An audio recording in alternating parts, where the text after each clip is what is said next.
안녕하십니까 여러분. 오늘은 슈락스도르프 적경박물관이 됐습니다. 지난 시간에 보았던 슈투베에서 차로 한 30분 정도 내려오면은 이 지역인데요. 슈락스도르프 적경박물관이 되겠습니다. 이 지역은 통가 지점은 아니고 그 당시에 내륙 지역에서 동독이 적경 지역에 어떻게 군사 시설을 구축했는가를 가장 압축적으로 보여주는 장소라고 생각됩니다.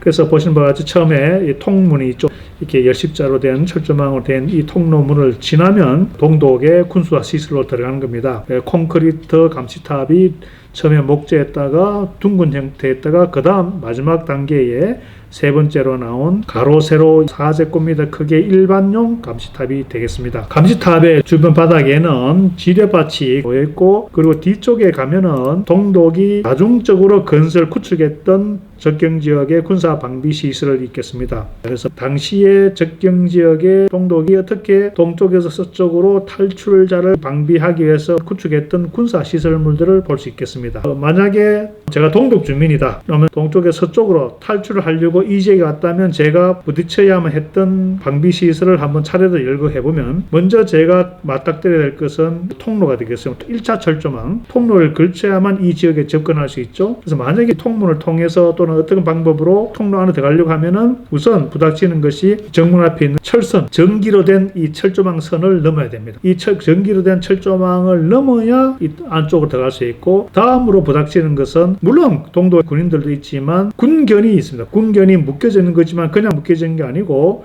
군견에 목걸이를 걸어가지고 길이 60m 정도의 철선을 연결해서 마치 그 자일로베 이걸 걸어가지고 쭉 내려온 것처럼 군견이 좌우로 움직이게 되어 있습니다. 그래서 군견을 또 제가 피해야 되고, 사진에 보는 것처럼 벙커로부터의 감시도 물론 제가 피해야 되겠지만, 일단 전기 철조망을 넘고 군견도 피하고 또 벙커로부터 감시를 피한다 하더라도 그 앞에 발자국 탐지대가 있어요. 사진에 보시는 바와 같이 흙이 잔잔하게 잘 고려져 있죠. 거기에 누군가 발을 디대면 발자국이 남게 되는 것이죠. 그 발자국 탐지대를 넘어서면 콘크리트로 깊이 파인 차량 방벽이 있어요. 차량 방벽. 그 차량 방벽을 넘으면 또 거기에도 지뢰지대가 쫙 연결되어 있습니다. 자, 그럼 지뢰지대를 또 넘었다 하더라도 마지막도 부닥치는 건 뭐냐면, 보시는 바와 철조망이 있죠. 그 철조망에 30m 간격으로 1중, 2중, 3중 자동 발사 장치가 연결되어 있습니다. 약 10m 길이. 그 철조망을 건드리게 되면은 100여 개의 탄원이 발사되는, 소위 말해서 사람이나 동물의 벌집을 만드는 자동 발사 장치, 3중으로 된 자동 발사 장치를 넘어야 됩니다.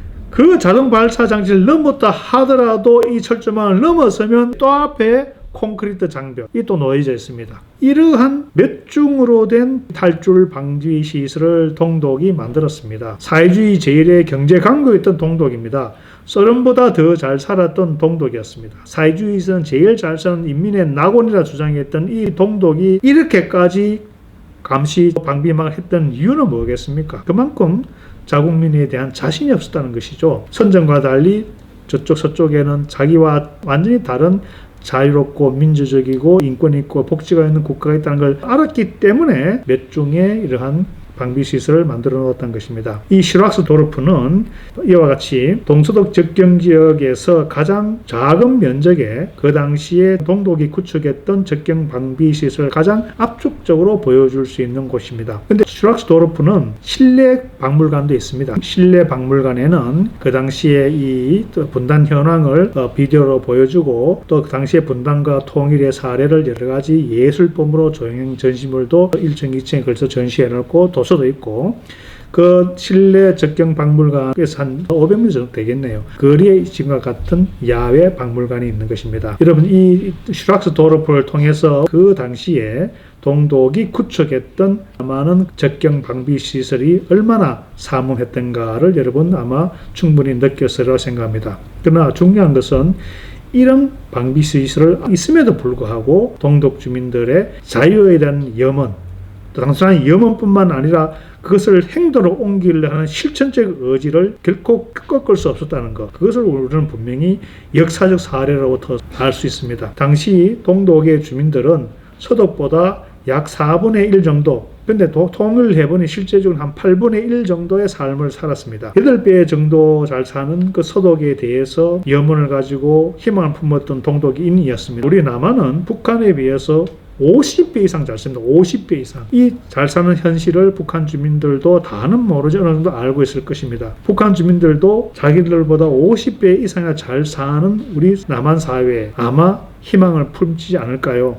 만약에 북한 주민이 그런 희망을 품고 있지 않다면 그것은 북한뿐만 아니라 우리의 또는 우리 정부의 정책의 실패, 또 통일의 마음을 제대로 전달하지 못한 우리에도 책임이 있지 않겠습니까? 이 슈락스도르프를 보면서 그 억압과 통제 속에 살았던 동독 주민들도 결코 자유와 민주주의에 대한 희망은 포기하지 않았다. 북한 주민들은 이 동독 주민들보다 훨씬 더 어려운 삶을 살고 있지만 그들 역시 분명히 마음속에 그런 자유와 민주주의와 인권과 복지의 희망을 품고 있을 것이라는 것을 한번 되새겨보면서 슈락스도르프 이상 소개를 드렸습니다.